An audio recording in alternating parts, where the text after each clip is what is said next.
Akarting jonga de Richmond San Kharmo plang ngasong ngasa apo Umsning patrim.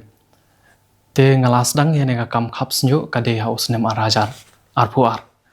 Hakabang layo ya ke training na po ka aided action. Te andang ngaladep ya ka OJT training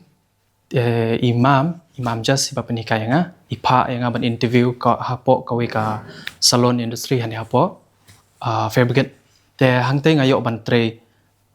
lau kumno arsnam ngayo ban tre hate te andang ladep ka training natin apo fabricate nate te ngasaseng ya kadukan kan haus nam arja arpsau.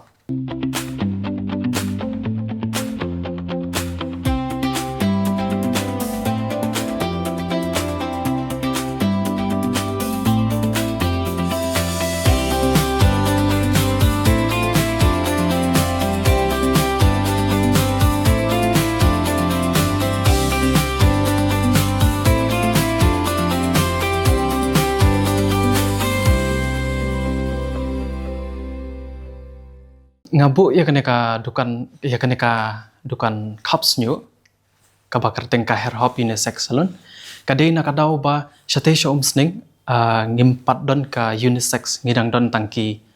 men's barber bat ki beauty parlor ka poi wan hakajumut jonga ba ngade ban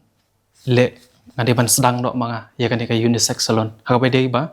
pila ban yo ya ka service yaki kan thairu shenrang ro ban Khapshñiuh apor bangas dang bu ningkong te kan kadang yang abangan yo customer namar beli ngat kadang long new palat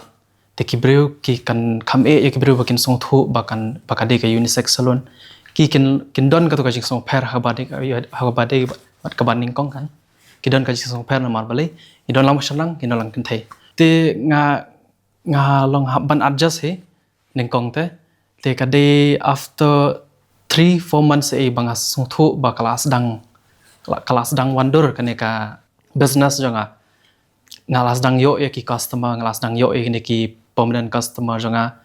te kumjuro ngale ro ya ka hapo dukan jonga le ro ki home service te massage ki ba pila ban yo hapo ka home service kawe kade na lengba ka social media ngadon ya ka account official account jonga hair hub Unisex Salon hang tu pila bani i banga plat ki reels ki video teleng ba ka to kan ngayo ya kini ki ngalong ku banga advertise te ngayo ya kini customer ki ba na shalong na shapo nong po ki ba khamsha jangai Umsning to let's say mouth to mouth advertisement ro ngila ban yo leng ba hajan te tamba shane ki bok kumbang yo clients asian shalong nanong po te ka leng ba kini ki leng ba ka social media pila ban message nga hapo Instagram account jong kaneka hair hub Unisex Salon lane pila ban message nga how number private live not line not san 8131 003305